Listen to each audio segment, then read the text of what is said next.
drive from a place and I'm here in a moment in time. The brother named Ugo. Great to be here. We are on the way to get gas. Yeah. And I decided to move the car this time. I haven't been in the car for an interview in two interviews. Yeah. It hasn't been me driving though. The last I feel you. car interview, I think a good friend was driving. But yeah, just sitting in the life. We're here after many crossroads and many we got to do one. Yeah, a number of them. And it's just so much gratitude. Where you from, Ugo?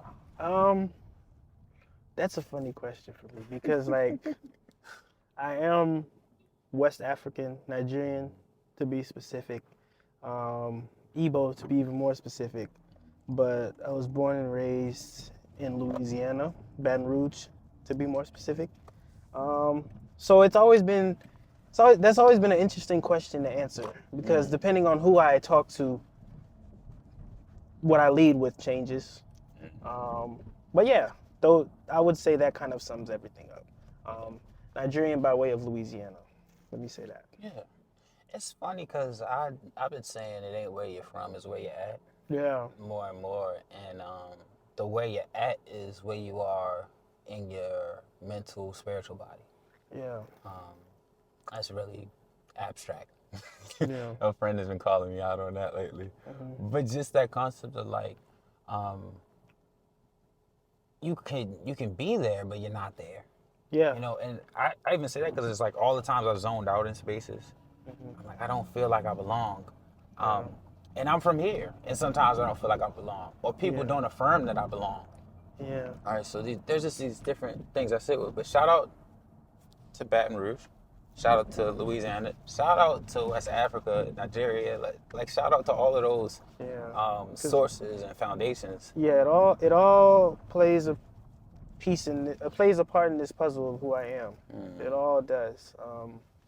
And the older I get, I'm only 23, but I guess I can say that now. Like the older I get, the more I realize, like, oh no, yeah, these things that I once kind of thought, maybe because of like being a child and not necessarily being as keen as to what's going on in the world, I'm like thinking these things are not as connected, but they actually are.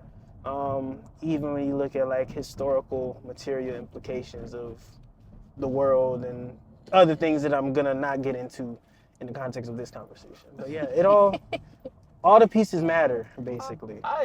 I've been laughing at that truth so much more. Yeah. I'm 27, 28 in March. Yeah. Something that is very interesting to me. I guess you can't cross. But I'm 28 in March, and I just feel like I'm getting younger. Like I could do a sitcom and play a high schooler. Oh yeah, like look. that type of Yeah. energy at times. And it is recognition that like there are physical things that show your age, but then it's recognizing how much your energy keeps your youth. For sure. But yeah, I've been thinking a lot about intersections. The points that we all can meet at. Yeah. Like even the way we met is a funny concept to me because it isn't like clearly visible. And this is something I've really been reflecting on lately. I've met a lot of people where it isn't clearly visible how I meet them. It isn't intentional, but it is. Yeah. Like I'm supposed to meet you. Yeah. But like I didn't set the intention like I gotta meet Ugo today. Yeah, exactly. So Exactly. Like that time we saw each other at the ice cream shop. like and even the conversation like Shout out to Kaju, by the way. we're not intended for that conversation to extend beyond what we're saying. Yeah. And it's impacting For sure. our peoples. That's good peoples. Yeah. So it's like the way that things are being confirmed, even when I'm not asking for them to be confirmed. You know, you run around like, I want the answer. I need confirmation. Like, oh, there's the confirmation. Oh, but it only comes through reflection, sitting with it, and stillness. Stillness is the truth, and it's just the realness. I've had to like I had to learn that a lot more.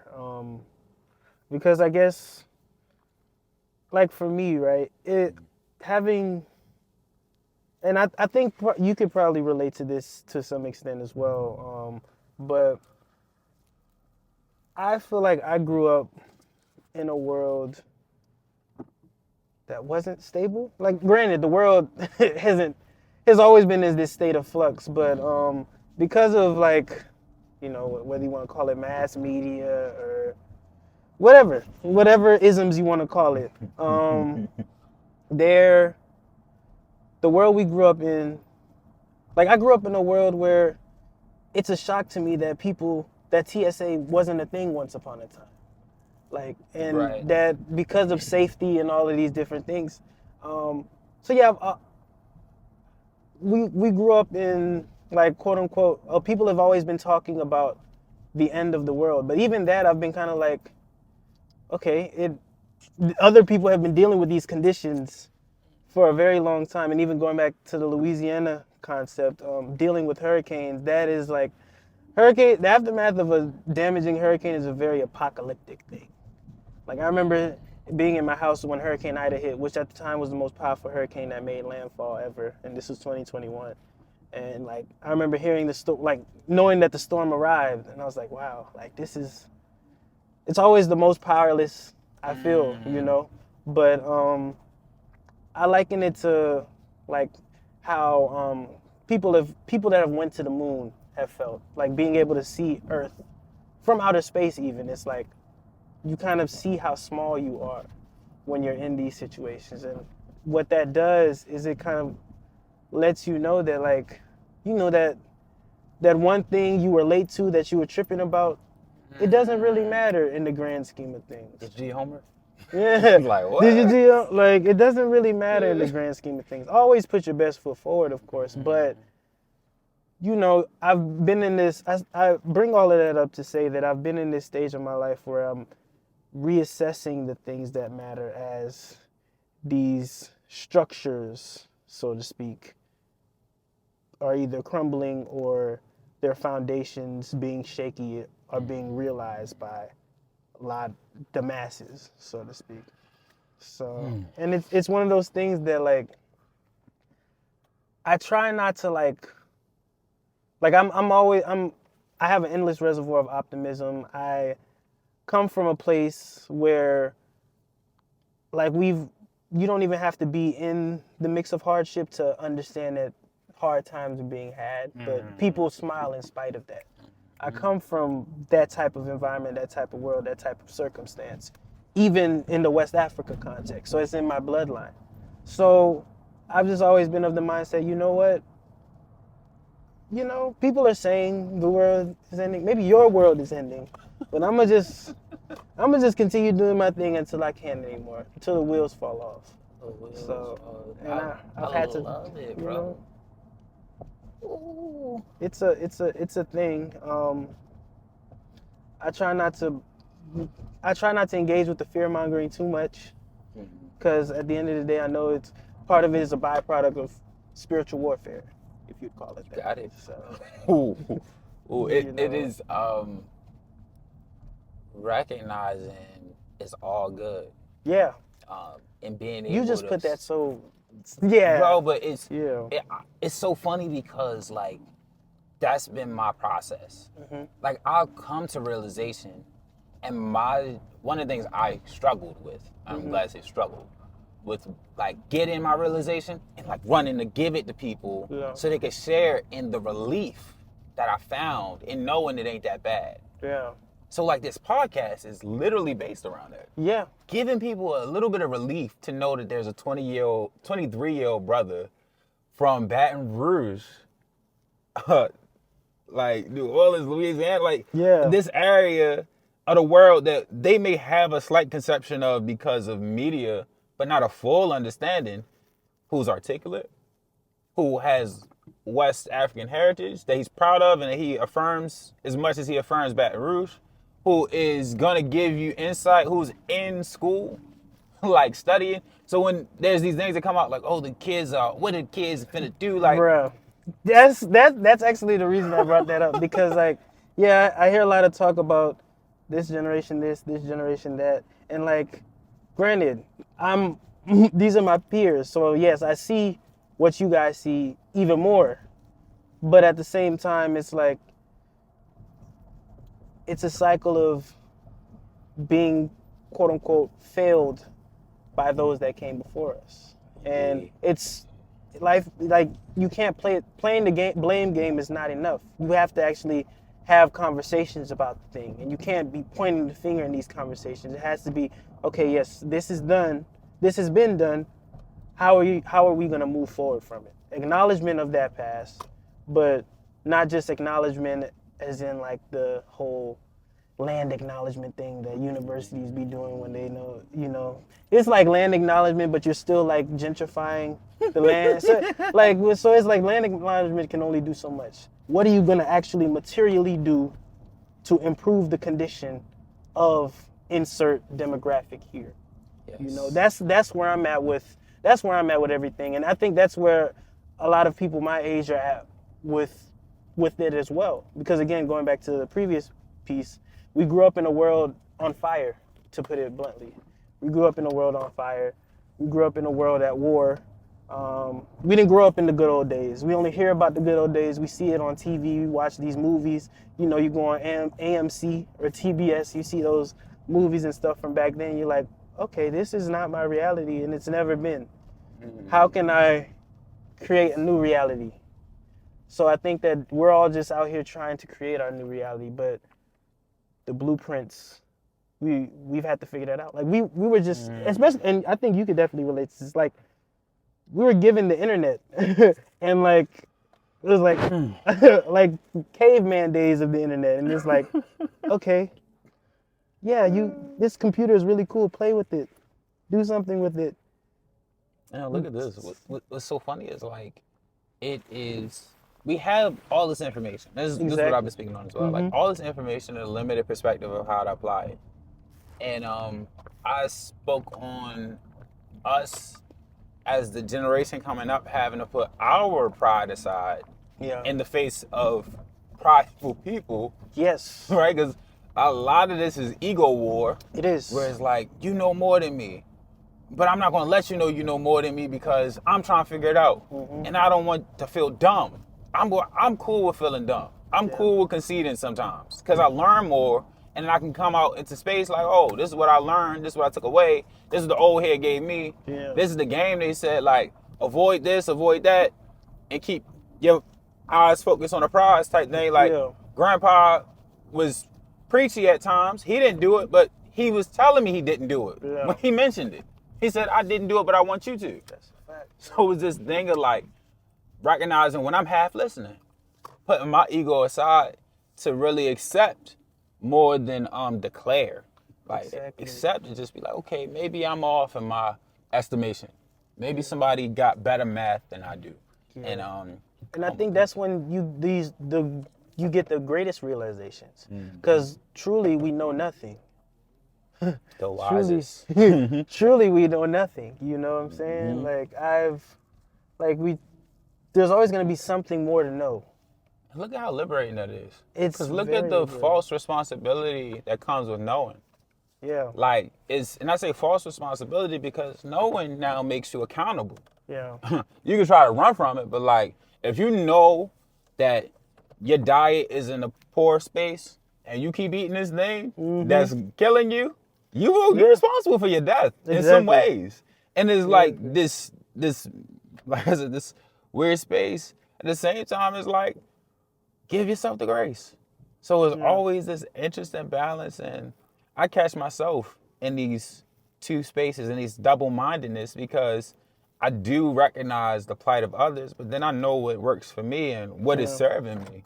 And life is much more simple than this thing that is recording us, and that space that they will view it on is allowing it to be in the moment. Yeah, absolutely. Yeah. Quick little break. Not really a break. I'm just about to pump the gas.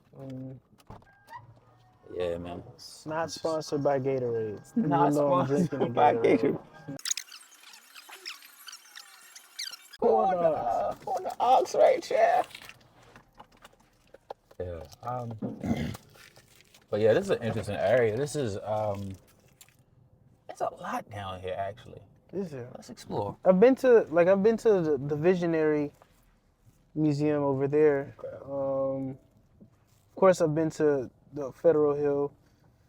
I plan on going to that Museum of Industry one of these days. Okay, we're not talking right now, Byron. There's a woman named Byron Katie who wrote this awesome book called The Work. Okay. Well, she wrote this concept called The Work. Okay. And it is a series of questions. So it was funny that I was walking around telling people, ask more questions, and then I come across her book through a lot of mentors and people just mentioning it. Yeah. And the questions just are to make you go deeper in why you feel the ways you feel about your life. Questioning your story. Why am I attached to my story is what I had to ask myself continuously. Why am I embarrassed? Where does the embarrassment start? Is the embarrassment a bad thing? Yeah. Like, just liberating yourself with just simple questions that we all had the ability to ask, but don't always sit with. Yeah. No, that's pretty profound because I think that especially growing up, we're always I guess one thing I've been grappling with is just the understanding that it's okay to not have the answers, especially like being in academic spaces and school spaces where the epistemology is oriented to where you need to know the answer. You know, a lot of people. I remember even being in high school, even being in college, it was for a lot of people like the conversation was, oh yeah, school isn't about learning anymore. It's about passing. It's about having the answer. Yep. It's not about that intellectual curiosity of asking the question. And asking the question is how this phone is created. This phone is a question. This phone is a question. Asking the question is how whole communities are built.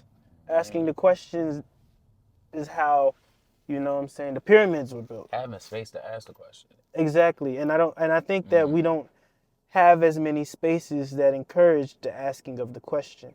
And I think that as humans that's the dilemma of the day for us. The 21st century is like, you know, we thought, not us, No. but like the collective we thought that we lived in a post-blank society, you know, post-racial society, post-this society. Technology, we're too big to fail, all of these different things. And now we're seeing like, no, those foundations were very hollow because not only was it the fact that there was only certain subsets of people answering the question, but the people asking the question were alienated in whatever way you would like to say they were alienated, you know. So it's about having the space to ask the question, like you said. It's a really dope spot. Ice Queens. Wow, I've never seen any of this. Wow. This is part of why I started the podcast. I started ending up in so many random parts and pockets of the city. Yeah. And I didn't have this opportunity prior to some events in the household. Yeah. So it's like even in this dark space where it's like I'm having issues in a way that I didn't expect to, Yeah. I find the light of having to explore. Yeah. Wanting to go to more events. People are like, why are you at everything? Because I don't want to be home. Yeah. Like, and then on top of that, it's like, I don't feel like I have one. So let me roam this space and make all of this my home. Yeah. So, Ice Queens is really dope. This is, I don't even remember the name of stuff at times, but it's beautiful. It's a memorial to Fort McHenry? Fort McHenry. Okay, this is where it is. This is where it is. But like no context. Yeah. There's no reason to know unless you do. Yeah. And people come down here, walk their dogs. It's a really long trail to walk around it, and just a lot of vibes. But it's like these are spaces that historically kind of just have a limits. Is what I consider. Like I don't feel like I would have a reason to know unless I started to explore and just took the chance. Yeah. But coming back to that part of we thought we had more than we did. We thought we were too big to fail. We thought this was all there was. It is this complacency that comes through comfortability. Yeah. It's comfortable to think that it's over. It's easy to say we're done, let's move on. But it's difficult to be accountable for all that it will take to move on. Yeah. And I don't think enough people in the collective are wearing the responsibility for the work. And the work looks like a lot of things. The work looks like continuing to be educating yourself. Yeah. After you finish school and start your career, it looks like a longer play than what they sell us. When I was in school, so I'm 4 years. I got you about 4. 4, yeah. Okay. So I'm graduating when you're going into high school, or starting college when you're going into high school. And in my period, it was like the generation before me had all struggled because of the recession. Recession, yeah. So they had to prep them on picking recession-proof careers. Recession-proof careers, something like engineering, doctor, high-paying, high-skilled job. This is complicated when you are talking to first-generation readers, first-generation high school graduates. Not just first, like they love to say first-generation college student. Yeah. That's okay, but first-generation high school graduate. Yeah. My mother is a 10th grade dropout. And that's not a knock to her, but that's the reality of what this situation was. She dropped out in 10th grade. She did hair. She made a great living and career doing hair. I'm going to a STEM school. Coming home with homework, she has no idea about. There's no other family reference for going to a STEM high school outside of my oldest cousin who went there in the 90s. So I'm the second cousin under my grandmother to go to the school. Yeah. A lot of things that can be used as an excuse, right? And I recognize where my excuses were. Yeah. But as I reflect on it, is a lot of people with that reality that don't even know how to navigate those situations. So I learned to navigate it through relationships, through coach classes, through different mentorship opportunities.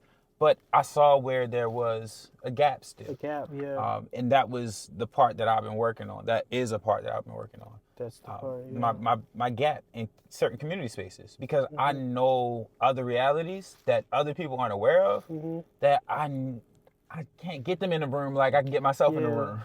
So it's like when I'm in there, I'm like, I'm speaking for them, but y'all speaking kind of crazy when the wall's up. Yeah, I recently learned this term. You're a silo buster. You I know where it's going, but I think I know. Yeah,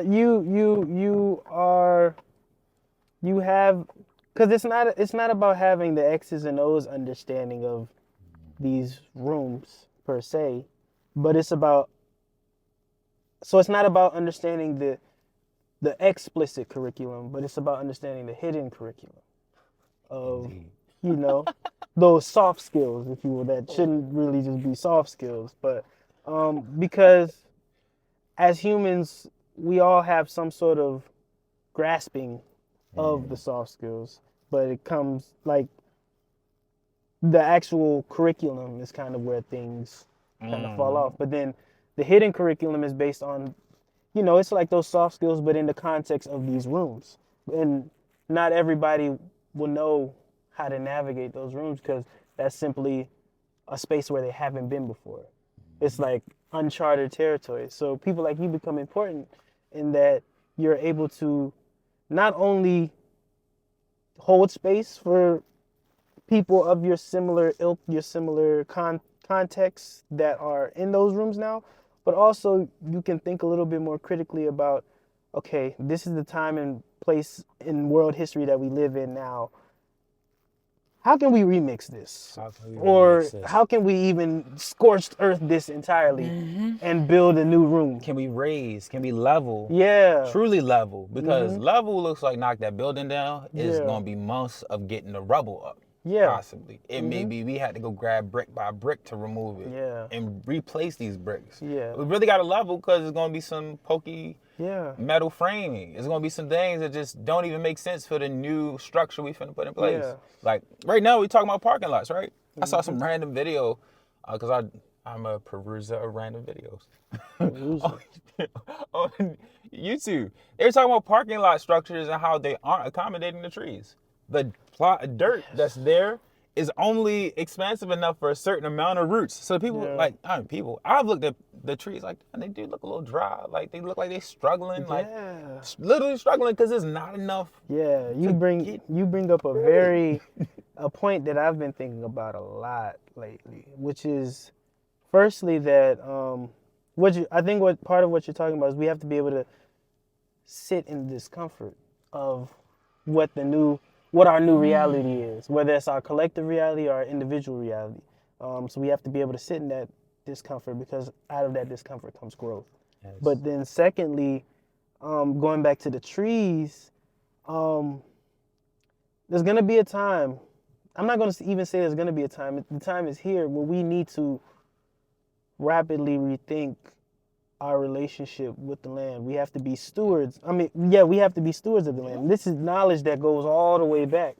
But somewhere along the line, at least in this society, we developed a hubris that we prevail over the land, which is starting to bite us in the ass, basically. It's a falsehood that the land needs us and not that we need the land. It's why New York was Splash Mountain the other day. And it's going to continue to be, unfortunately. Like, this is the sad reality is, like, this isn't a one-off. Yeah. And, like, that's how it gets portrayed in media because there's money involved. But people aren't even, I've been seeing posts about a retired couple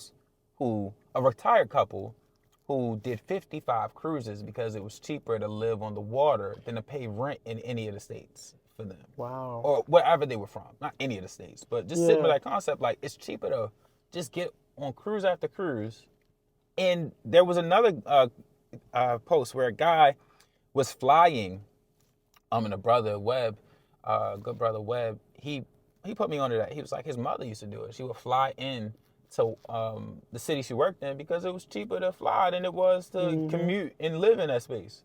So this guy's flying from, I think, like either San Francisco to UCLA or San Diego, but just that concept. Are you flying to go to a class? Because it's cheaper to fly in every day from where you already live than to get like campus housing and or live in that area. That's where we come. That's what we come to. And then sort of getting back to it's crazy how Mother Nature has the answers. Like it's really crazy. Like because for instance, they call New York City the concrete jungle, and concrete makes the surface hotter. So obviously temps are gonna be hotter, and then on top of that, when rain comes down, it has nowhere to go. Whereas if there was a little bit more land stewardship and like understanding and living with the land and like accommodating trees more into the urban planning, then okay, that water has somewhere to go. You know, so it's about just thinking about these things a little bit differently, reorienting the thought to where it's like we're not this. All of this has been here long before we have, and the sooner we understand that, the sooner we get like the program changes, the paradigm shifts. The paradigm's already shifting, but it's just a matter of like, I don't know. There's a lot of distractions. And it's about, and this is something I struggle with having come of age in this time period. Like just the concept of understanding that there are all of these problems or these issues or whatever you want to call them in the world, and not letting it consume me. Like still being light, still being silly, still having my fun. Cause back home in Louisiana, like it was me and my friends. It was us. You know, we always were able to have fun. But being in isolation, I've learned a lot more about the world, which comes with its pro in that I've learned a lot more about the world. But then also just this, not necessarily, because I'm the type of person, if I'm really into something, I get into it, and sometimes it's hard for me to detach from that thing that I'm into. So I'm having to learn how to be more grounded in my navigation of these. This is what I've said with as well. And this is a little further back to even that conversation about the whole high school, college transition. That space was designed for anxiety. That period is designed to make us feel like we gotta change the world by 30. We gotta do something massive by 25. Is these new goal lines that get set, unrealistic goal lines, and it is due to trauma. It's due to survival mentalities that quite literally make sense. I mean, if you look at some people, my parents specifically, I'll just say my parents, born in the early 70s, or 20-year-olds in the 90s. In the 90s, the black man was going extinct according to magazines and literal billboards.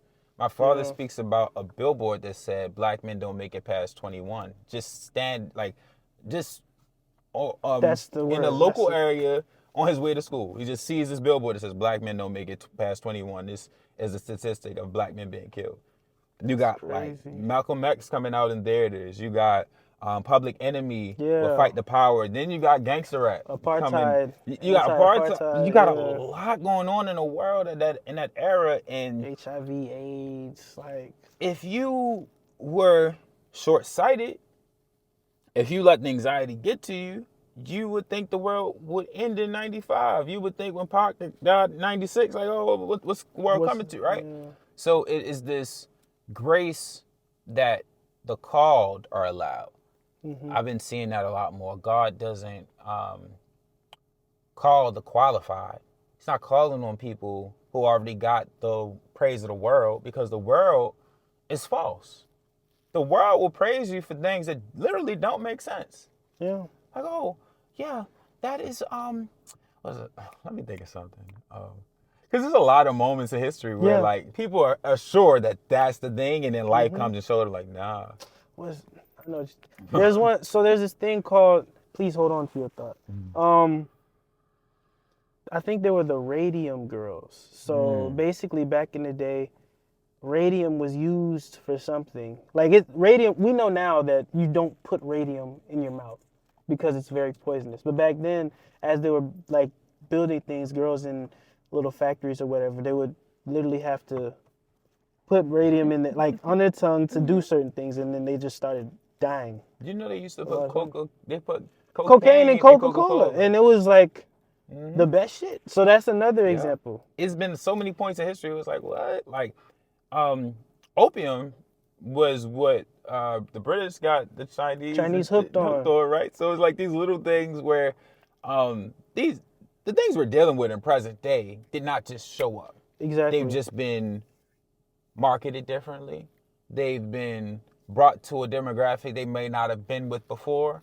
They have now become more accessible, and the information is more is easier to get. But again, the wisdom isn't put there, because the wisdom could tell you that a perk 30 is no different than the Valium that these housewives were hooked on 10 to 15 years ago when they were going to their psychiatrist and they were getting these early meds. These things just keep happening because we're not filling in the gaps with needed knowledge and just insight. But and there's like there has to be capacity built for the perspectives of the global majority. That wasn't always the case. We literally were not factored in. Like, I like to add that into the equation. We were not factored into geopolitical or societal, cultural relevance.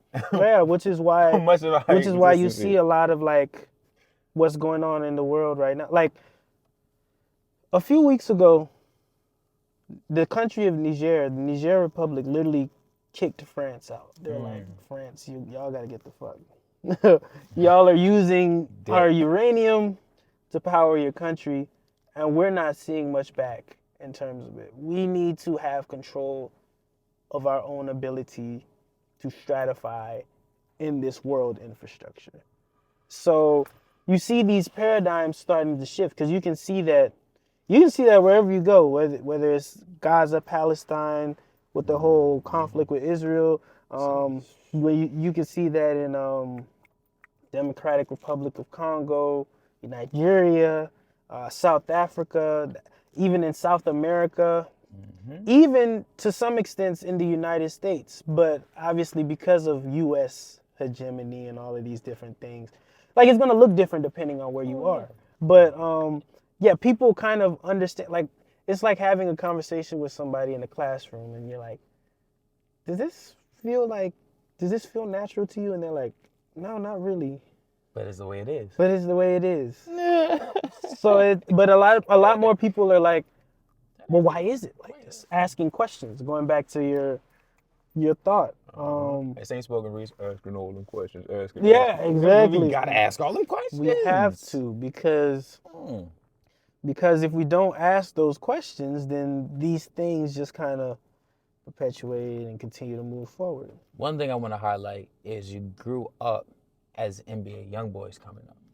And that's the thing that I think is very interesting because by my vision of NOLA and Baton Rouge and just those spaces, I think everybody down there is on a wave similar to his.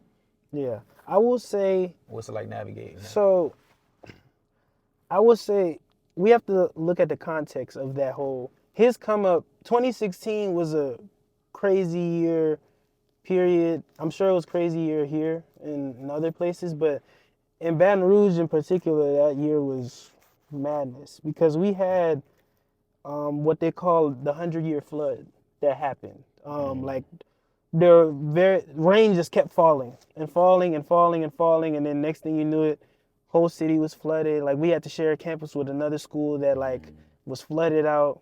We were rivals with that school, so we used to call them Bikini Bottom. But that's besides the point. I like those types of stuff. Yeah, first week of we had a week of school, but then that's when the flood happened, and then they were like, oh no, y'all gotta go home for like a month while we figure this whole shit out. But but before that was the Alton Sterling situation that summer. So Alton Sterling got killed by police. There was a whole protest at the police station, which used to be a hospital that I was actually born at. And then a few days after that, some guy actually shot and killed a few police officers. So it was a tumultuous ass summer. And so then we get back into school, and somewhere along that time, I think it was 16 or 17-year-old NBA young boy drops 38 Baby. So that becomes the soundtrack of, at least with my people, because everybody, there's different pockets of people, but that becomes the and then that becomes the soundtrack of that time period for us, and it's different, and the Chitlin circuit still exists. There you go. To where these artists will still they'll in Louisiana, they'll go to Mississippi to perform, they'll go to Alabama to perform, they'll go to Texas to perform, they'll go to Georgia. Same way, Louis Armstrong and all these guys way back when were doing it. Like nothing's new under the sun. It's just the context changes. And the youth back then, that was their jam. Because of the socioeconomic circumstances we dealt with, because of the flood, because of all this stuff, because of that 2016 being an election year, seeing all of these different things, I guess people just kind of gravitated towards that, to the point where, that became and then he blew up, and that representation of having one of us at that level was so big for us, in the same way that when Cash Money and them blew up and went national, that was big as well. Because they were already making bank. Them No Limit were already making bank. Because again, Chitlin Circuit, regionally, they were already on and popping. So it came as no surprise when they blew up nationally. But it was the fact that, oh, we're hearing these in New York where people are very music elitists. Oh, nah. They're fucking with it. But so it's like it gives you a sense of pride and it makes you want to wear where you're from on your sleeve. Yeah. Now, obviously, there's also the antics and a negative aspect to that. But just for that moment was just a moment in time that was very special to a lot of, at least the younger perspective, a lot of us that were coming of age during that time, because we were seeing just a lot of like messed up things. We were hearing the news every day. We were experiencing certain things. I remember I actually got kicked out of a football game as a 12-year-old at the age of 12. This white police officer, like, it's crazy because like we were all kind of just like horse playing, like me and some kids, and then I was kind of just the one that was kicked out. So like we've experienced these things that kind of go to try to belittle you. So to see someone that wasn't little was like, it was just something that we took to from an emotional perspective. It's funny because even as you mentioned the chitlin circuit, I don't think a lot of people have a reference for it.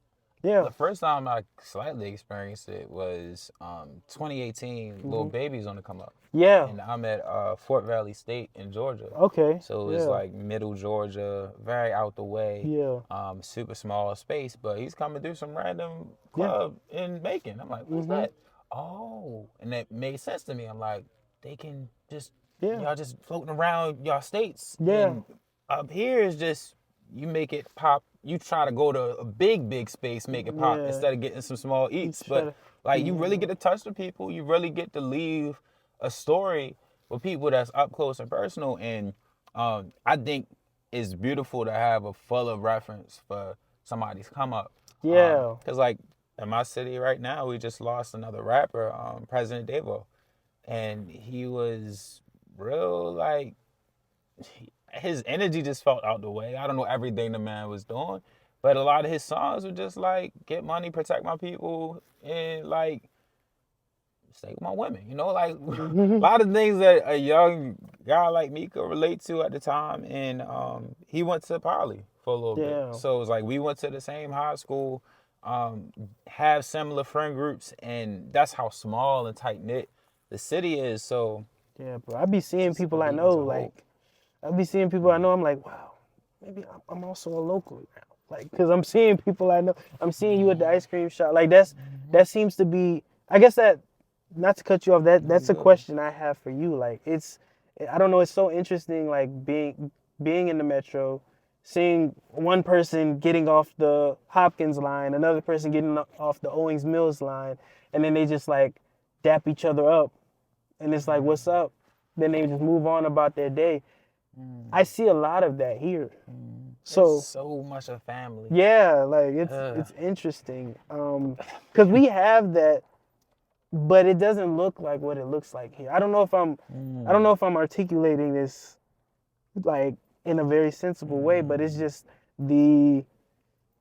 everyone, like they call it small Baltimore.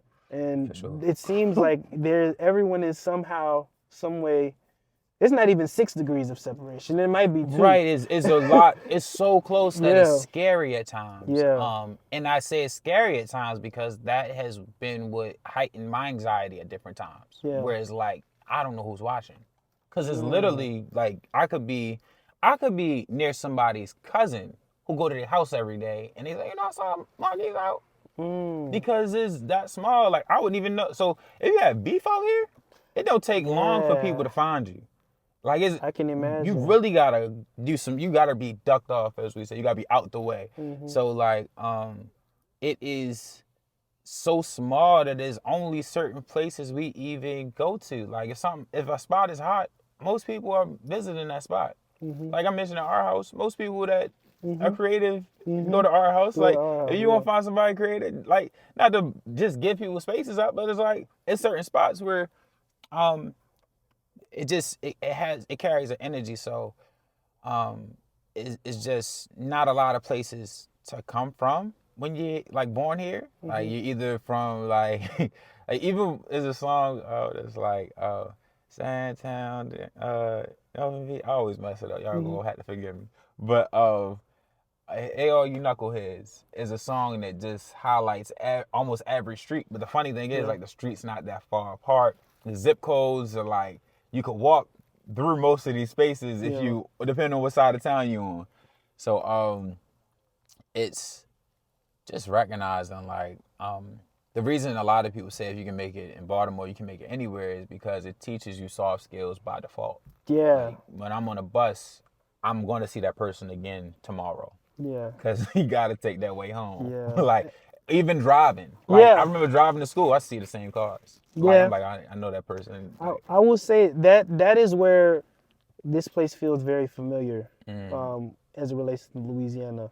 Baton Rouge on a smaller scale, but like more directly New Orleans. Because New Orleans, to an extent, is also a city of neighborhoods. And there's like a big lineage between New Orleans, Havana, Cuba, and Baltimore in particular. But in terms of the traveling of Black people as well as Black thoughts. And what I mean by Black thoughts is just there's a political consciousness that this city has. Obviously, it's probably a byproduct of a lot of the conditions that happen here. You know, Du Bois was here. NAACP started here.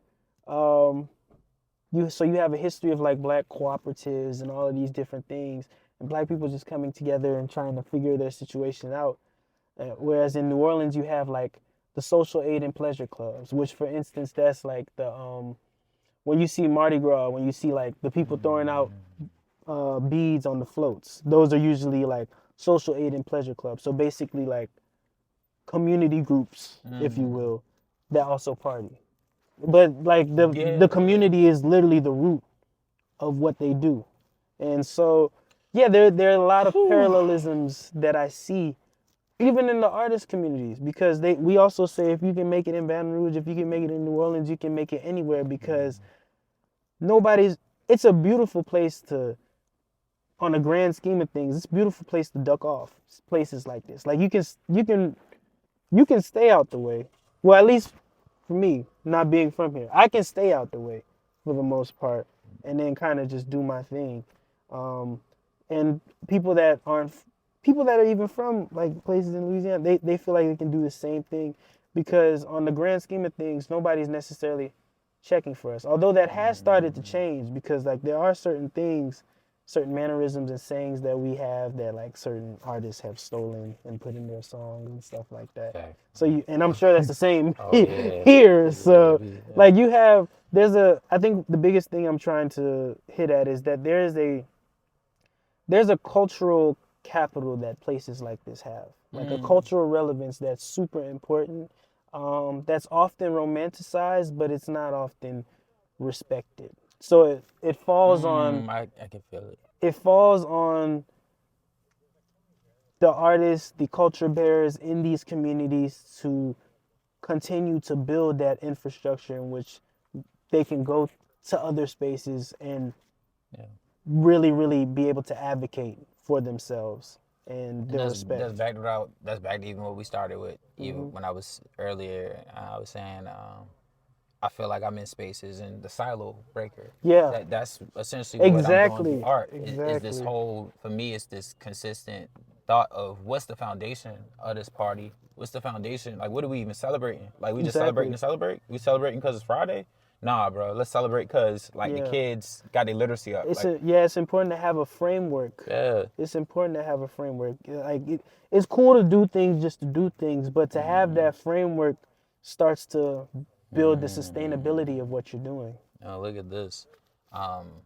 Recently, I've been sitting with the overabundance of ghetto culture. And it's interesting because ghetto culture isn't a problem until you take the foundation out of it. Whereas like, oh, we just ratchet because we ratchet. Like, word? That's where they do that at? I said, that ain't never been in the game. That like ratchet because you ratchet. And a lot of people's traumas have become cosplay. I say Yes, it in yeah. that way because when you're from a middle class situation and you might have fallen off from your middle class situation, or your peoples went to college and you might not have made sense in college, you could throw on a ghetto chic and be ratchet and by your understanding and go play debauchery in the hood. Hmm. But some people start there. Yeah. And the way that it's been depicted got me a little like, oh, this ain't some costume. Like, this is people traumas. Yeah. You can't wear sexual liberation when it's cute and then tighten up when you want and rewrite your narrative just because it fits you. Like, um, I'm saying that to say I know a lot of people who have been sexually assaulted that are from these spaces that people pretending to be from, Yeah. and they don't go out here and play like they don't play with their sexuality in It's a way. not a It's game. not a game. They It's tighten not a up, game. Yeah. and I've seen some of them working for organizations that are protecting women who go through sexual assault, or making sure women don't have to go through it anymore, are active in community, are building in community, and they're often going overlooked. So like even by my understanding, like I got cousins who've been killed by gun violence. My uncle is paralyzed because of um a group of kids that were in neighborhoods robbing people, and they caught him at an awful time and shot him. He's paralyzed, and he's been in a wheelchair since 2016, 2019, 19. 2019, 2016 is my number, but 2019. So I'm sitting with this concept like all of this talk about oh we'll shoot it out, all of this joke about like yo Yeah. this ain't cute, Yeah. and the fact that it's being allowed to be cute has And really it's not being it's platformed being too. platformed, and it's being listen, people are just handling it too carelessly. They're Hmm. throwing these things out because ultimately they don't have to live in these spaces. Drake got a line in one of his songs, this is a couple albums back, where he's like, don't make me take you back to To the the hood. hood. Yeah. Like, what the fuck is that? That's a threat? Don't make me take you back to the hood. That's really, and like, I was bumping it like, no, that's fucking evil. And like Yeah. to be able to get that off on your song, be able to get that off in this culture, in this climate, says a lot about where we are as a community. Because it's like I said, there's a lot of people that's playing with it. Like this ain't no dress up. No, it's This not. ain't no dress up. And I often look at it in by these terms. If it was a white person saying these things, Yeah. if it was a white woman who came out doing the sexy red act, if it was um, anybody else doing it, it would be a lot more offensive. Yeah. But it's less offensive because we do it, and you know that's how we are. That's the type of thing I be hearing sometimes. You know that's just how we are. I said Yeah. that's Because how we are. I don't believe you. because the thing is like in the culture conversation is always very interesting to me because there's a lack of nuance when people talk about culture because culture isn't just that song or that artist. It's also the institutions that prop up those cultural practices. And more and more, those institutions aren't under our control. So we're not even being allowed to shape our own narrative, Okay. which is why you see what you see, which is why I think my approach and definitely your approach is to kind of meet people where they are to be able to like just to plant a seed. Like I was telling you before we got on this recording, like just allowing people sometimes it is enough to show up. It's enough You to got show it. up in those spaces like you are. Like why are you always showing up? You know, I just want you. Like this, I have there's a love, there's a love for this city, there's a love for this insert noun here that I have that makes me want to show up. It can be ancestral, even in a sense. Mm-hmm. That makes me want to show up just to be there for people, just to ask them a question that prompts them to start asking questions. So it's about combating. It's about combating it. Amiri Baraka has a quote. Um, the artist's job is unrelenting war against evil. Like that's really how we have to look at it. We have to be we have to be, for lack of a better term, militant with how we approach these things, how we show up in these spaces. Because militancy doesn't always mean just, what one would think militancy means, but there can be an intellectual militancy that complements the other side. When you recognize that the things being done to us are direct warfare. Exactly. When you got people in pop culture telling young girls that they the raw dog queen and they naming their lip gloss after STDs, me just saying wear more condoms because there's more to protect yourself against than pregnancy.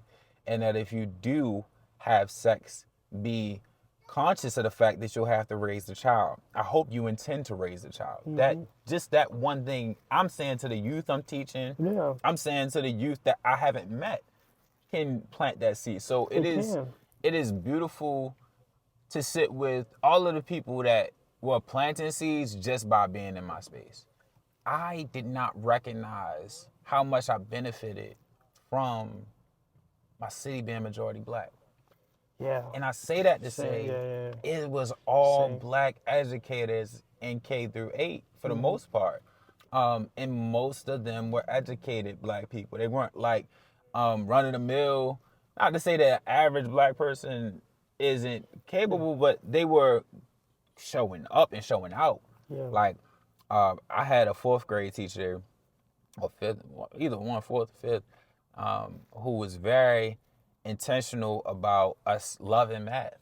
She gave us math songs. We played Uno. We played this game called 24, where you had to take a 4, a 2, a 6, and an 8, and you had to find a way to get 24 first. Yeah. You press it, you're like, I got this. 4 times 8 is 32 minus the 4. I get it. Yeah, because you get, as a student in the classroom setting, it gets competitive. Oh, big time. and look, that's how you learn. We were young and competitive, and she spoke to that. She understood us because she was us. Yeah. So it's those things where like, I benefited from things I didn't recognize I benefited from until I was able to sit still and be like, what was this really about? What am I really after?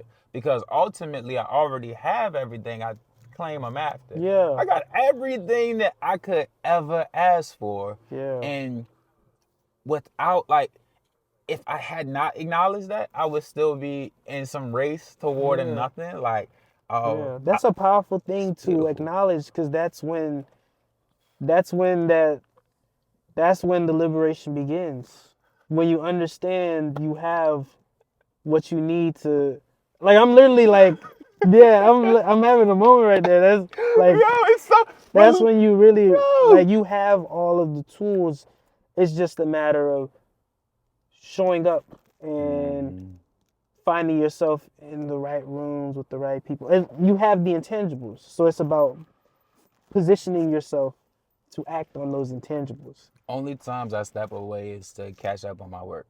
Like, I got books that I'm writing. I'm not even saying I want to write books. I'm writing. I got music that comes to me at times. I got all of these ideas, and I recognize there has to be discipline involved with the creativity. Yes. And that timeline and relationship with time has to be on par with the goals that I'm setting. But yeah, it is, when I sat with it, it's like, I got every experience that I would want to write about already. Yeah. Anything new is just additive. Mm-hmm. And the funnier part is, like, the newer experiences I've had have all been framed in the context of how the moments I had before prepared me for them. So that makes me laugh too, where I'm like, oh yeah, because when I came up here, I'm up in Detroit, and Detroit looked like this spot that I used to know. It's like, oh, onto this space like you're supposed to, the best you can. And that's why I came up here. Like, obviously, getting a degree and all of these different things, but like the true reason I came up here was because it felt like I was called to come up here. Because, like, why else would a person that graduated from Louisiana State University, 2 degrees, like, then come to Baltimore? Like, obviously, getting into the programs I got into, but that was the secondary part for me. Like, classmates, the people in my cohorts, my colleagues, they know me as the person that just is in Park Heights for an art exhibition that's taking place at a row home, and they're talking about like Pan-African exchange. Like the things God I'm on. qualifies the call. Is the Exactly. other part. Hmm. So it's like Yeah. because it's like I know what that lane look like. Where you can Yeah. show up into these even having to say cohort. Yeah. Show up in these cohorts where everything is somewhat peachy and Yeah. we can float away from our own culture. Yeah. And that's like, and then on top of that, it's like understanding, because for a lot of people where they lose themselves, like academia is a dirty game. Like it's a very, it's a dirty game. It's disgusting. So a lot of people, and I'm seeing, it's crazy. I'm seeing people lose themselves quickly. Ooh. It happens so fast, especially at the Hello, darkness, institution. my old Yeah, friend. especially at an institution like Hopkins. Like it happens so fast, but it's about it's about like what, no matter the institution you're in, no matter the space you're in, grounding yourself in the practices of who you are, whether that's artistic, spiritual, what have you. And so I have intentionally grounded myself, obviously knowing I'm in public health spaces.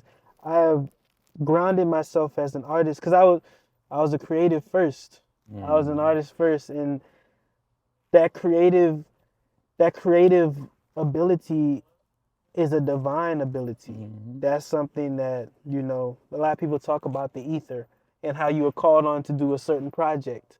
And so you have to take advantage of that moment, because the moment could be gone the next day. So I try to ground myself in my passion, and that's how and a part of me being able to refuel that is going into these spaces that are not in that ivory tower. Because to be frank, like I've never been familiar. The ivory tower is not something I'm familiar with. I'm from a city where, like like Ratchet is one of You're Louisiana. from around the way. Yeah, I'm from around the way. You know? I'm around the way. You know what I'm It's saying? around the way in every Yeah, spot. So yeah, for yes, sure. and that's not to say that, like, because I grew up 2-parent household, parents had an education, all these different things. I'm very fortunate, and I will never ever deny that or cosplay as something else.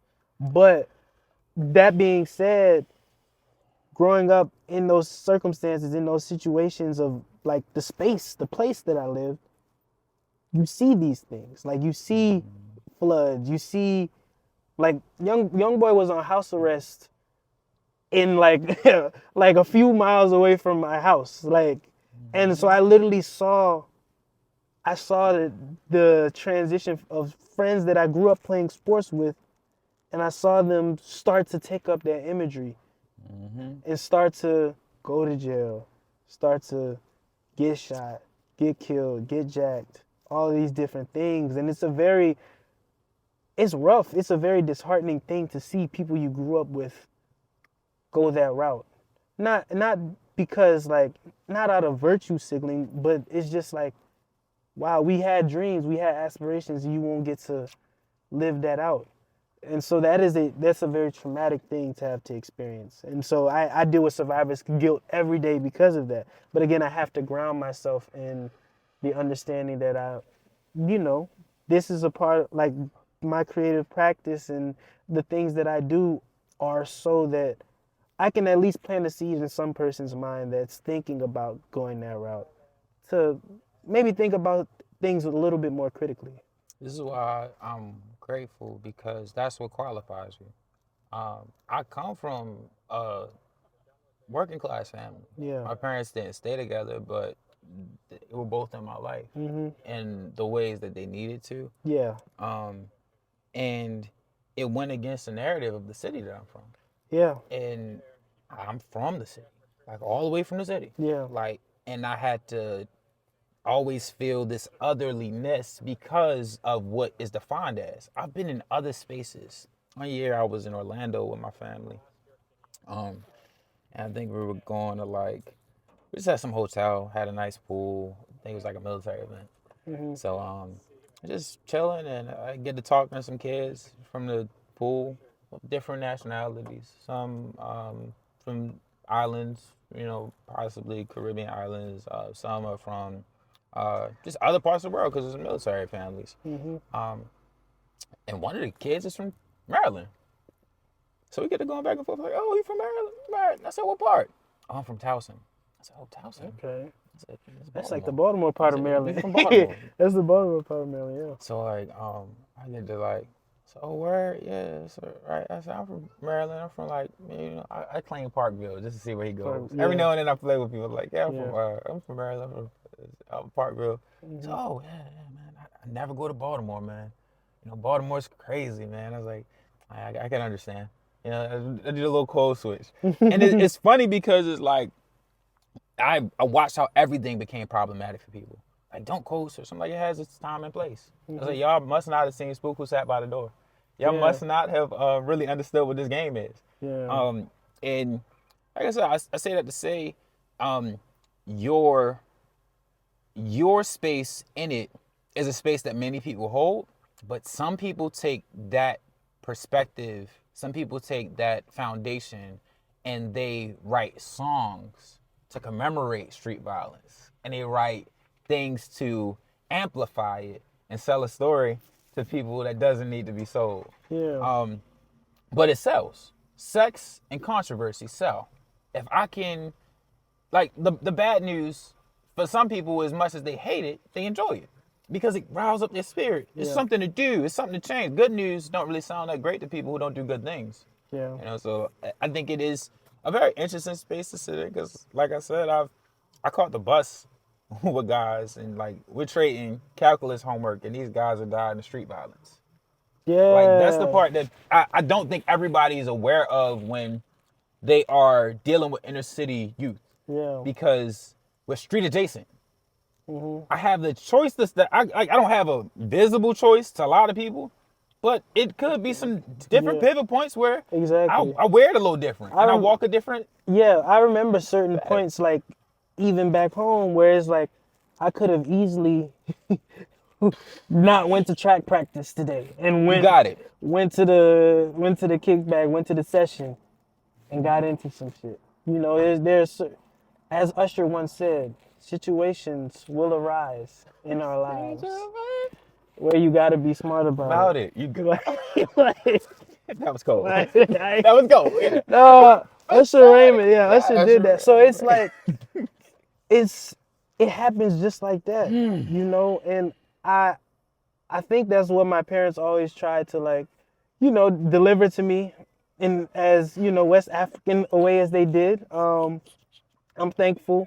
Of course, there's certain traumas that come with my experience and upbringing, but what I got was the gift of discernment. Super blessing. Discernment, even at a young age. Myself and my sister, just being able to discern the rooms that we were in, discern the rooms that we could have been in. Like, just that discernment it kept us alive, I can honestly say, as I see this butterfly fly, Just stand here for another 20 minutes, and this area might change a lot. Let me go and step on out of here. Yeah. I might get asked some questions by some government officials that I don't want to answer. Or just other street implications. Street implications can come from just being around people. Just being present. Oh, I saw you with the other day. What was up with that? No. Yeah, so it's like these things. I'm like I said, our hidden curriculum as Black people, like our hidden curriculum is so complicated. It's extensive. Bro. It's an extensive learning period. Not only do we have to sometimes navigate the spaces of the power structure, but we have to navigate the intricacies of our spaces, which can change depending on the city that you're in, Because now I'll have conversations with people, and they'll from over west or over east, and they'll talk about like the fact that growing up, like you couldn't be from over west and be over east, because there's real life implications of that. Unless you had a reason. Exactly. You had to have the buddy pass. This your man? So and Whose then man's is that? and then that's like North Side, South Side, Baton Rouge, North London, South London. I was with my cousins in the UK, and that's when I really realized once you've been to one hood, you've been to them all. So Brixton is like London's Harlem, Oh, snap. and so that's in South London. My cousins, some of them, they're from East London, which is its own world. So I'm telling them like, yeah, we went to Brixton and, we had some Jamaican food. Mind you, they played like 8 straight Young Boy songs at this Jamaican restaurant. That was really a mind fuck. I was like, wait. See how they're stabbing each other because they Yeah. got guns? Like, just thinking about the gangsters. I can't avoid him even here. Like, I'm thinking I'm gonna hear some drill music. I heard Young Boy before I heard drill. Don't get me wrong, I heard my drill. But yeah, I told my cousins like, yeah, we were in Brixton. They were like, you went to Brixton? And like it was just a thing. And like, mind you, head on the swivel at all times. But I like to go to places and not necessarily live as a tourist. I like because there are beautiful cultural experiences to be had in historically whatever neighborhoods that it's not just the hood. It's not just It's the not hood. just the hood. Like, that's It's really, not just the, it's not just the trenches. The problem comes in when other cultures understand that. Yeah. Because, like, I'm coming up on my grandmother's block, and there was a Arabic man down the street that had a corner store, and there was a Chinese man who had a carry-out. Love the chicken and the rice, fried rice. And it was just watching how they were a part of us, but they weren't. Like, they were very much with us, like, on them late nights, but they weren't. And I don't know where they are in life, but I know their kids are doing well because of all the chicken boxes we bought, all the fake food we probably purchased out of them spaces. And it's interesting to sit with how other people can use our community as a resource. I've watched artsy folk come from the special schools in the state, move into the little hood to space, get that edge, to get that little edge of living in make it artsy. I'm like, damn, you living kind of nice in here. Yeah. So yeah, my mom, she sends me a care package.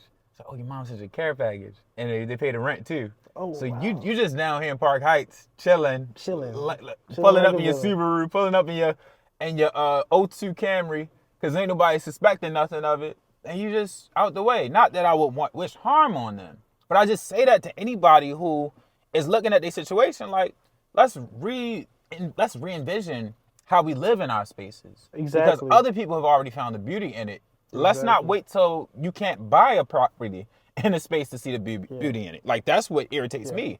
I'm like, because one thing I will say is that even when you moving to a new space, you kind of, because I think my eyes, I see this city through, I feel like, I guess what I'm trying to say is you have the eyes of a person that grew up here, and you have fortunately been able to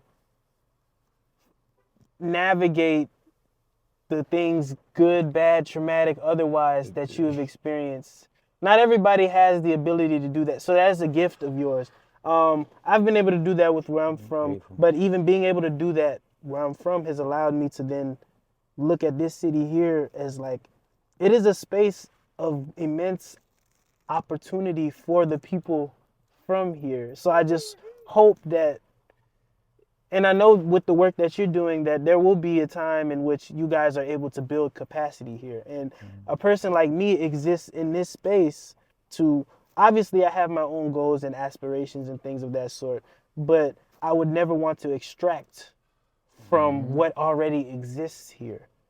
And fortunately, I've been able to have conversations with people like yourself, be in spaces with people like yourself, in which I can honestly say I'm working towards helping people build that capacity in their own right. Because again, once you've been to one hood, you've been to them all, and there's a way in which that capacity can be built elsewhere. I think this city is one of, if not the most important city in this country, in these United States of America. I would say it's a very impactful space, and when it finds out it is, it will wear it differently. Exactly. So that's really why I Exactly. even had this podcast. And I say the only expectation I've ever had for extraction is reciprocity. Exactly. So it's like, don't pull up to the cookout without plates. Without plates. Don't pull up without a soda or At something. least bring a bottle. Yeah. So it's like, yeah, like show some love. And I'm blessed to meet and cross paths with a lot of people who are having a lot of reciprocity. Like, Yeah. coming from spaces I've dreamed about.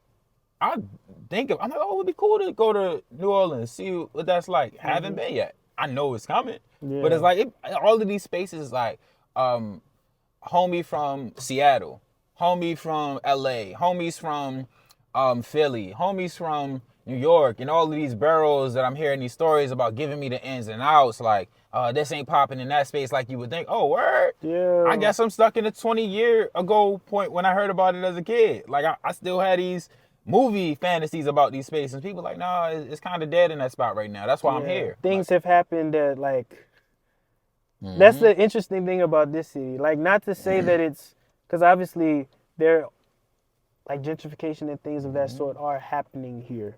But the city is so black. It's hold its own. Like, Hold its own. I don't want to say y'all are gentrification proof, because obviously not, but like y'all, we got some ways. It's people that, like, I know, like, it's people that live in Holland's Market right now. And they gave me the rundown of, like, the fact that people try to gentrify this certain block out there, but, like, the hood is still doing what the hood does. It's some real soldiers. I'm just saying, some soldiers that might let a gun off just to be like, hey, it ain't really no crime out here, but we need to just make sure y'all not too comfortable. Exactly. And it's silly to say that, but I mean, it gets real where it's like, we are the type to fight on all fronts. Like, that's why I proudly say I'm from Wave here. that flag, yeah. And I'm grateful for Same with my Louisiana I'm ties, grateful for sure. the street dudes. Like, every street dude ain't a complete knucklehead. There's a lot of street dudes that got a political edge to them. Like, I'm out here because I got tired of being in there. Like, they just bowed out of the system. Whereas I'm like, I kind of understand it better. But I know that I met that wall in the systems that we played through, where it's like, yo, academia is chafing my ass. Academia is asking me to write 20 pages about something I can talk to you about. Academia is expecting me to prove myself more than my classmates. When I got a classmate who is cheating off of everybody, and I know he's cheating, and the teacher know he's cheating, and there's a little inside joke, but I still got to show up with all the work. Come on, man. I will flip a desk in here. Yeah. And I got the energy to do it. So I'm just like, that's why I've always chosen, can I make my own? I come from make my own. Make your own table, because what happens is, like, you just have to, because even me being in, like, getting my master's right now is like, I already kind of have a game plan, and like, and I understand that, like, this is just a means to an end at the moment. I'm not about to just continue reinforcing that. Like, I'm taking time off after this. I'm done. I'm done. But at the same time, it's about going back to the culture conversation.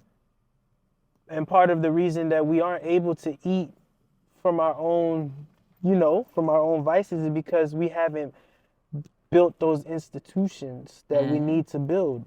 Or it takes a level of strategy. It takes a level of strategy. I'm never knocking academia to the point where I say don't go through. Exactly. If you have what you defined, a map.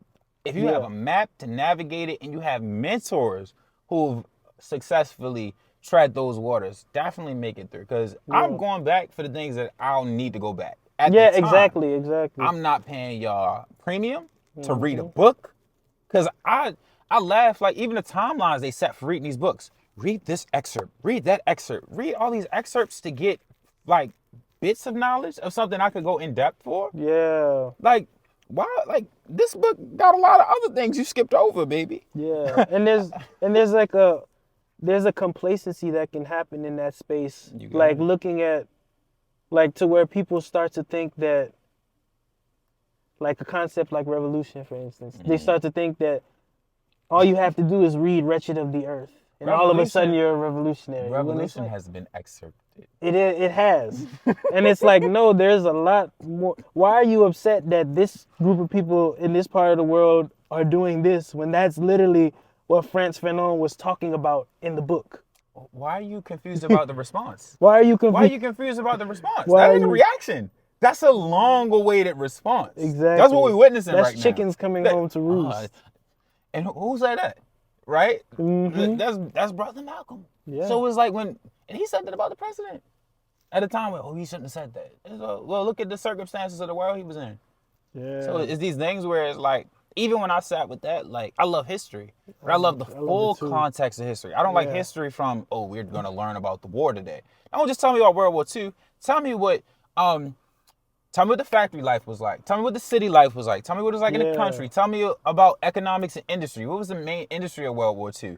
What was the hottest song? Yeah. like like what are they going to war listening to? What's the medium that they even listen through? Are they bringing vinyls out? They got a radio? Yeah, how'd they chill? How did they chill? What were they drinking? What were they smoking? They actually were smoking. That full context is so important. Smoking, because it's like, if you give me just the war, I may think of the war from the context that I'm in. You got kids that probably think the iPhone or telephones or cell phones was with them in the 40s. Yeah. Then it's in the black and white, so they might think that was a whole. And you literally got vets walking around that fought in these wars to this day that can speak to it legibly with a clarity that outdoes any documentary you could put on a screen. I talked to because I work for the health department. So I talked to this 94-year-old guy at one of the senior centers. He was a Vietnam veteran. And just that perspective that he was giving me was just so interesting. Like, it was like, because that whole time period, that whole window is just a very interesting chasm, if I'm using that word correctly, of what life would become. Yeah, it's just a very interesting. So I try to get that understanding, that context from the people that came before me. Like, they call it embodied research in academic spaces. Being able to like, it's just this whole concept that a lot of researchers look at the subject as like not a researcher, when the subject is literally living out what you're researching. So they have a story to tell. And so my whole thing is like, where some people, they're epidemiologists, some people do the biostatistics. I do the storytelling, because it's about illuminating those perspectives that people would otherwise not have the space or platform or forum to talk about. Now look, give me this. 5 things you love about Baltimore. 5 things. I will say the creativity. Like, you just feel it. It's very tangible, in a way that reminds me of home. It's very tangible. So the creativity is one. Y'all have a sense of humor. Like, y'all have a sense. Y'all laughing at me. Y'all some laughing at niggas. Like, y'all have a sense of humor that's very like. Okay. It's cool. It's cool to like. Yeah. We drag. Yeah, for sure. What else? I also really like this is gonna be random, but I like the design of the buses. Really? I like the design of the buses. Like the actual being on the bus, or the bus line? Like the visual aesthetic of the buses. Different. I like how y'all incorporate the flag in it. Okay. Although I have my opinions about the Maryland state flag. Yeah. Like, y'all wear it well on the buses. So that's like a very niche, random thing. I like the fact that, how can I put this? I like the fact that there are affordable things to get into. Like, you can walk randomly somewhere and people are having like a festival or a pop-up, this, that, and the third. And it's not going to be as expensive as it might be in another city, So I like the accessibility of the culture. I feel like. And one more thing. One last thing. I like y'all's food. Y'all's food is nice. You know, I come from a very food elitist place. We So are the same. yeah. So, Intentional. and I would say that y'all have a very good palate when it comes to food. Like a lot of mom and pop spots, a lot of hole in the wall spots that have amazing food, and I really love that about here. So And yeah. that's another thing I've enjoyed about other cultures showing up. Like, there's a lot of different styles to try now. Yeah. Like, it does help to have people from spaces, New York, from NOLA, from like all of Atlanta. There's a lot of Southern influence, a lot of like the Carolinas up here, and Facts. it's just it's a melting pot for blackness in a lot of ways too. Because a lot of people's roots aren't fully vested here.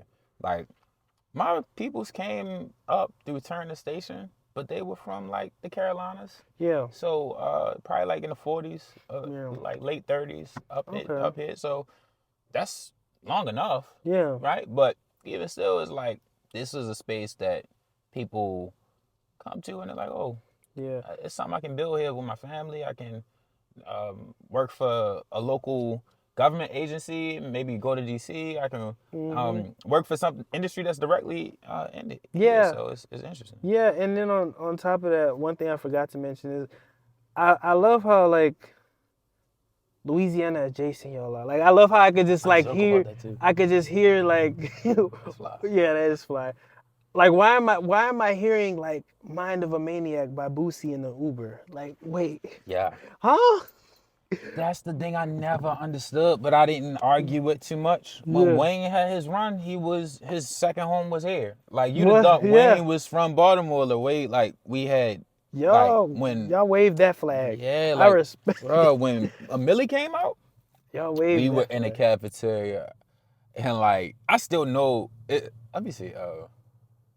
A millionaire. I'm a young money Millionaire, millionaire, tougher than Nigerian hair, criteria compared to your courageous as a fair, like a nigga or disease, like a menstrual lead or the lead or the tablet of pencil lead or the tablet on my mind. I don't write it because I don't got time. A lot of lines of that sort. Yeah. I still remember Every Girl in the World, which I was listening to that the other day, bro. I like a long hair, thick red. Oh my goodness. And I'm like, why can I go do that so well? We like her. We like her too. That was relatable for a time, yeah. You know what I'm saying? So it's these points in all of our maturation that we collectively share, but sometimes we forget how we share them. And we don't recognize where we're currently positioned socioeconomically. I'm not where I was when I first heard that. Yeah. So it's some people that I can give more grace to artistically than others. Yeah. Because some of these individuals are not coming from these spaces. And if they are, I give it the grace that is allowed, but I'm like, yo, you doing more damage than good. Yeah. We gotta be honest. It's important to be able to point that out, to say the thing. Because accountability a lot of people hesitate to say the thing because of how to make them look in the eyes of others. But we have to get to that point because these things are just gonna continue happening if we don't change something. Insanity is doing the same thing over and over again. Expecting a different result. Exactly. Like, it's interesting because I remember growing up, I'd be like, my mother would tell me some things about her growing up. And then at one point I'd do something that doesn't make sense. I said, well, you did it too when you was coming up. And I'm like, that actually wasn't the point of her telling me it. So like, I'm actually regressing. Yeah. And I'm proud of my regression. So in this dating argument that's occurring, I've heard a lot of women say, well, men do it too. I said, I'm a man standing in front of you and I don't do that bullshit. So why are we having that conversation? Well, no, because I said, you can say no because, and you can go to social media as your reference, but you literally have 5 men you can call right now who will show up if I hit you in the face. Not to say that I would, but let's just be honest about like the ways in which we protect each other, the ways in which we love each other. Because there's black women in my life who ride and die for me. And to play like they don't because of some fucking post on social media is the corniest shit that I can sit back and watch. I'm tired of it. Like with everything in me, I'm just like, I know professional black women. I know black women who chose to be educators in schools. I know black women who got pregnant in high school and went to work 3 jobs to raise their babies. So these statistics don't end at, oh, she's just a whore. Oh, he's just in jail. Like, He's just a deadbeat. He's just a deadbeat. I'm like, it's more to the stories. Yeah. And when we keep letting our story end at somebody's meme or end at somebody's desire to have a pop song, we deny the next generation the opportunity to grow past our faults. Yeah, and frankly, there are more serious arguments that need to be had than that. Than people just talking about gender wars every time on the social. There's more. I'm starting to believe it's a psyop or something. It gotta be, I'm bro. I'm thinking it's bots. Cause I'm thinking it's because it's like it's been repetitive. For the date? Yeah. Who's gonna pay for the date? If she make more than you get, like, oh my goodness, if we do this cycle 3 more times, I might have to go find somebody through an IP address and see who behind it. Because it don't sound like brothers talking. It don't sound like sisters talking. It sounds like bitter people who have internalized white supremacy. I'm gonna just get them on Umar. But it sounds like sounds like a lot of people who are hating themselves and in turn hating their community because they don't even know how to show up for it. Like, I know my community front to back. I know the parts I need to know. I know what isn't serving us, but I can still give some of it grace. Right? My limit is when I meet people who know what's wrong and still choose ignorance. Like, I know some bottle huggers that I have beautiful conversations with, and I will not peel that bottle out of their hand. But when we get to that conversation of, oh, my liver kind of hurting, why don't you put that bottle down? Because I don't know if I can be around somebody who's consciously hurting himself. Yeah. I love you. My love for you is the reason I'm giving you the little correction. I'll peel it back. I say that more than anything. Somebody who doesn't love me isn't going to correct me. There's certain things that I might not speak on directly. Like, that ain't for everybody to hear. But for some of these things that are occurring, is too out in the open, and there's too many of our babies ingesting it without context.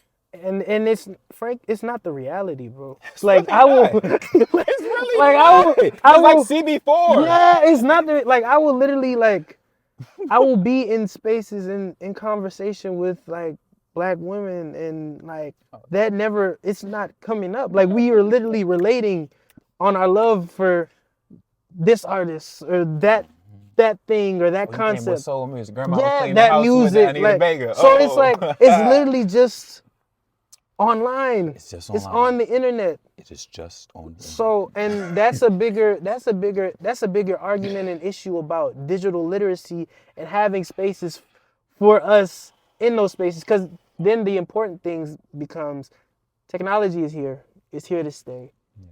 We have to somehow constructively integrate it into whatever our future is going to be. And be smarter than our devices. Exactly. And so that's one of the next exercises intellectually for me, trying to figure out, okay, how can we constructively integrate the positives technology has into what our experience can be moving forward and will be moving forward, because it's gonna be done. I'm leaving here with something.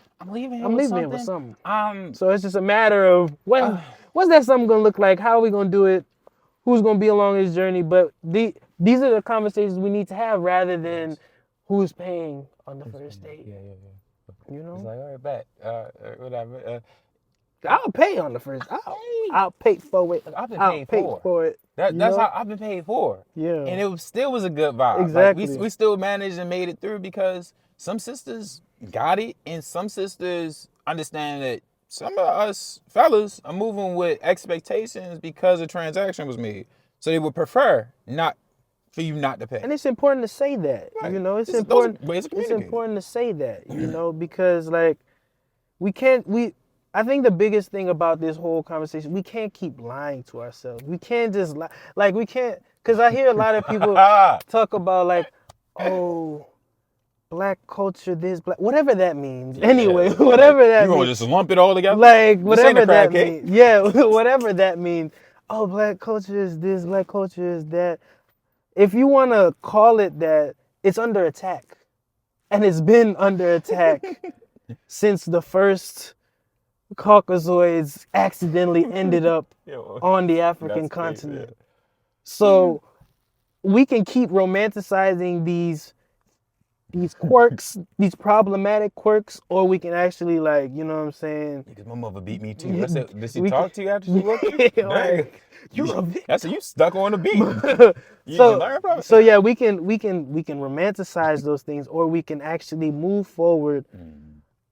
We don't even have to have the answers as we move forward. We just have to think in a different lens, in a different paradigm. We have to take the trauma goggles off. Yes. Shout out to Evan. Ooh, she told me that. Like, fire. shout out to her. Take the trauma goggles off, because what happens is that you start seeing things through that lens, and you don't, you know what I'm saying? You don't know anything else. So I remember there's a song, it's called Passcode by Dreamville. So like it was on the Dreamville Revenge of the Dreamers album, but Guap Dad was like, it was basically about like looking in a person's phone, your significant other's phone, and like typing in the passcode. So Guap Dad was like, I believe in manifestation. So if you think you're gonna find something in this phone, then guess what the fuck you finna find? So if you think the situation is gonna take it there, then guess what's gonna happen? So it's about reframing. Reframing.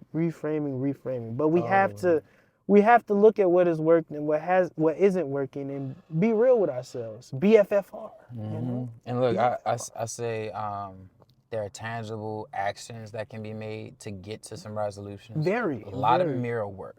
For me, I have to be honest when I got trauma goggles on. I have struggled, even as I'm doing this podcast, because I know so many things that leave me uncomfortable in certain spaces. Because I see who was excluded in certain people's spaces. And I'm like, you could very well include them.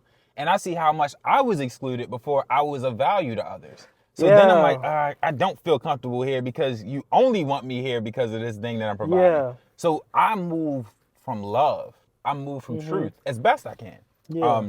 And I understand the full realities of business. I studied business in college. Most people had no cognizant thing of it because I can't say, oh, I got a BA in business admin.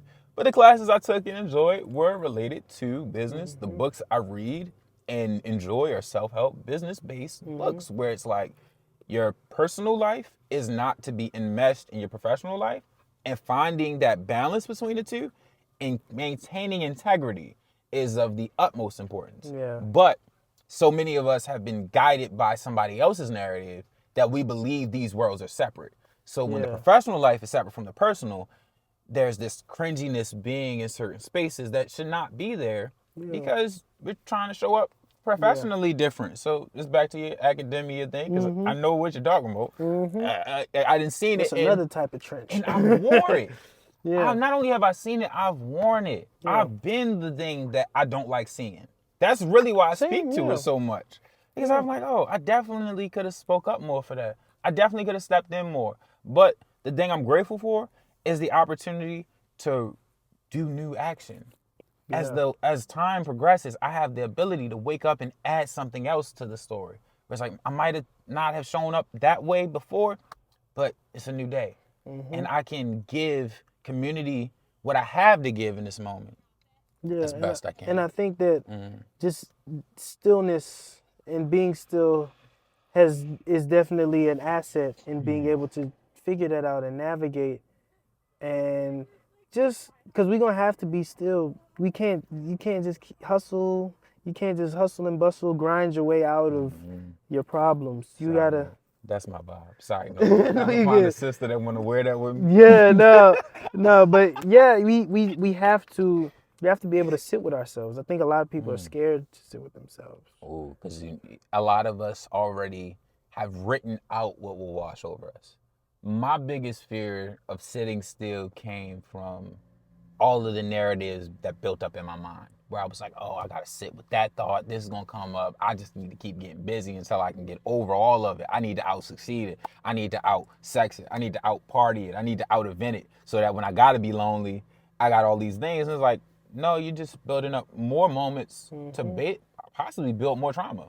So when you do sit still, you crash out. So the burnout is going to last a little longer because now I got to make up for the job that was depleting me. I got to make up for the events that didn't really bring me any true fulfillment, and I felt used in some of these spaces. Now I got to make up for the the bottles that I finished that hurting my body, and now I'm behind in the gym. Now I got a lot to make up for on the back end. So when your body asks for stillness, respond and give it. The stillness is asking for. And no matter what that looks like. No matter what that looks No like. matter what that looks like. Like if you gotta say, fuck work. For the moment. For the moment. But the thing is this, be like, smart, but like, for the moment. Yo, like life is so long when we allow it to be. Life is short when we set these, I gotta be here, I gotta be there. If I'm not there, but like I've had beautiful moments because I didn't have a schedule. Same, yeah. Because I didn't have a schedule, I was able to be like, hey, we'll go, you busy? Yeah. Like, and it's another interview after this one.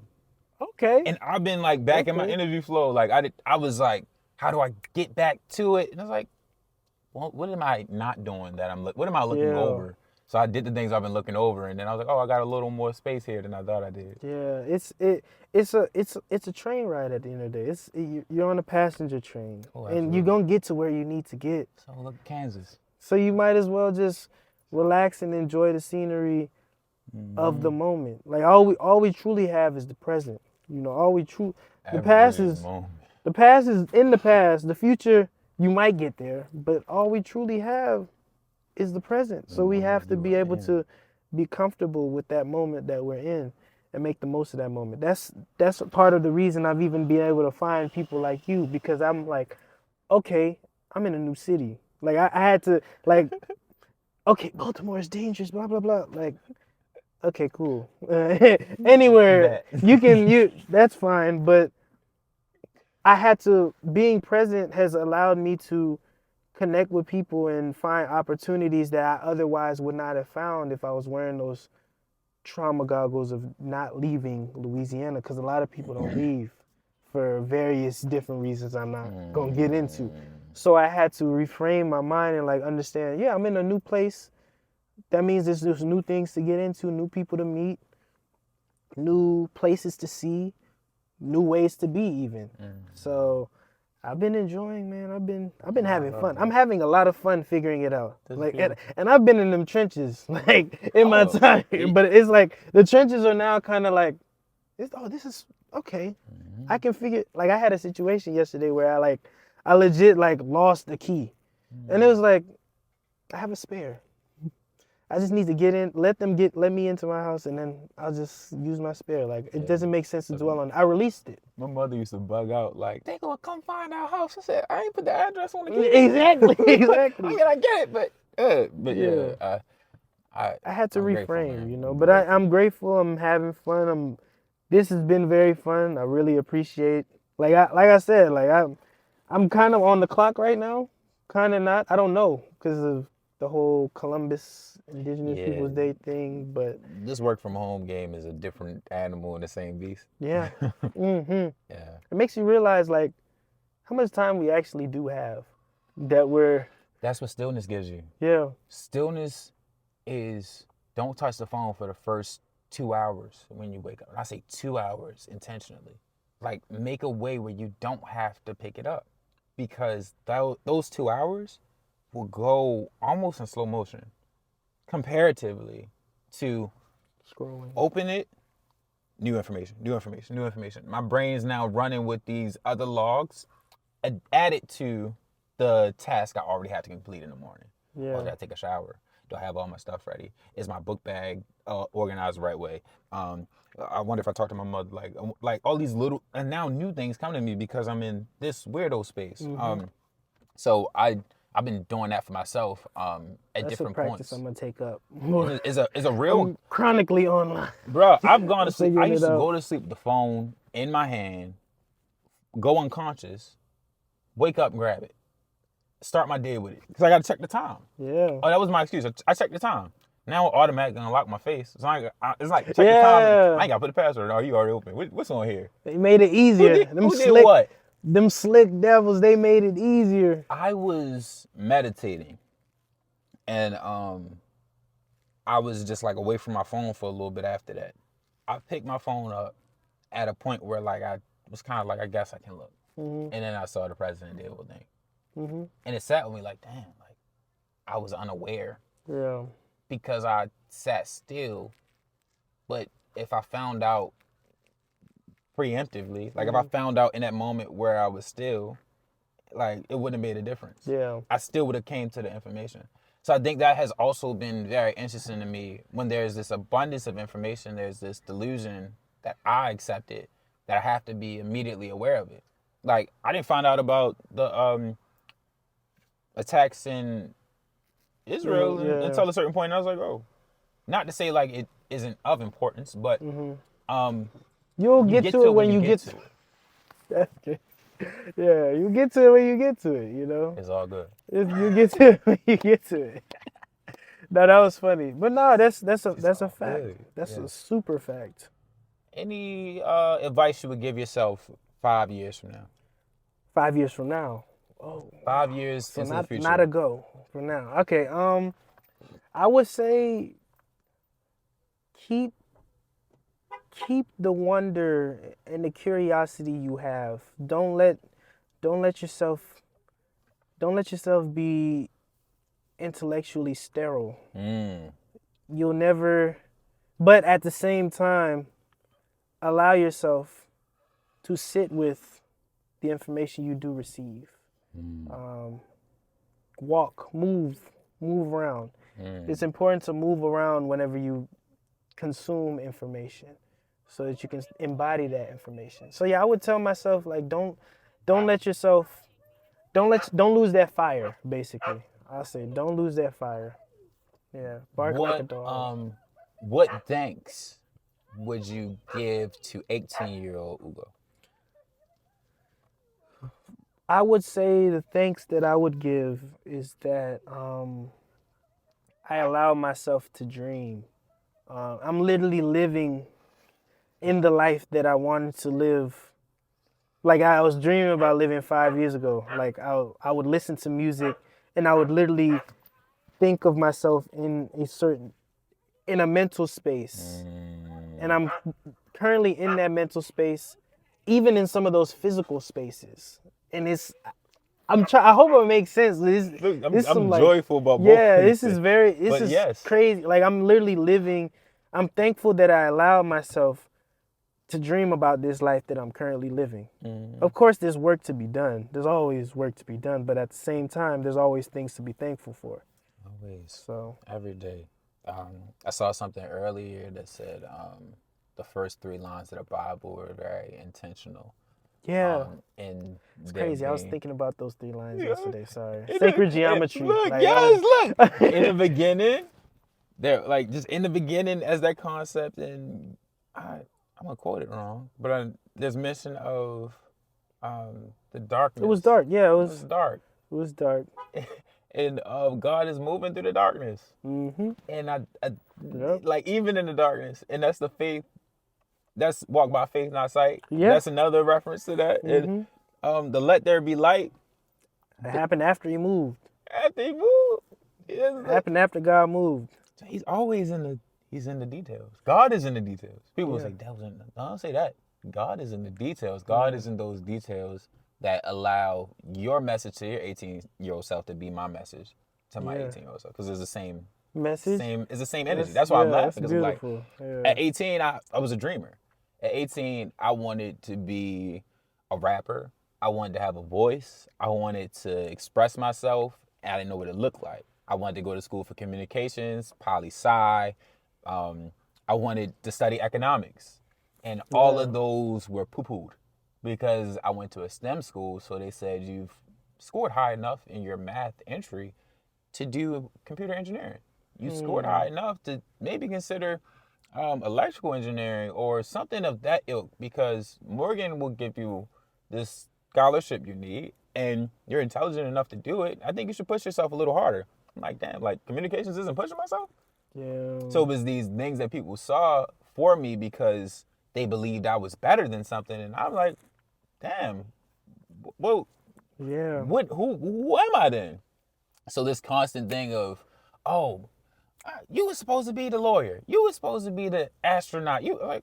I'm well and worthy as all the things I've been, whether or not it pleases you. Exactly. So the fact that I was able to teach was massive for my healing, The fact that I'm now I can a imagine. yoga instructor is massive for my healing. The fact that I'm doing a YouTube channel and I've always watched YouTubers and I always had an inclination to start mine, but didn't have the chutzpah.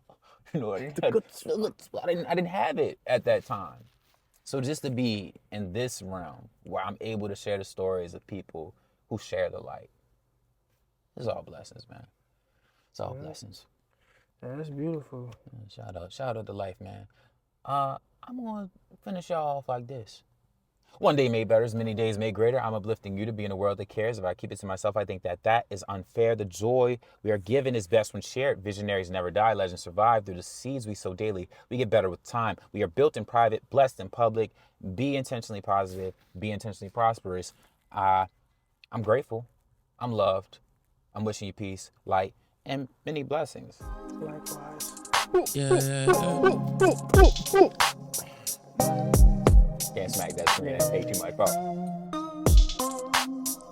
We were searching for the right way, did a lot of wrong. Can't go back, gotta move on. Gotta move forward, corrections given and accepted. Living still brings pain, even when you're moving with the best intentions. And you're blessed with visions of joy, bliss, peace. Gratitude for every day I live to speak and I live to breathe in wealth and abundance.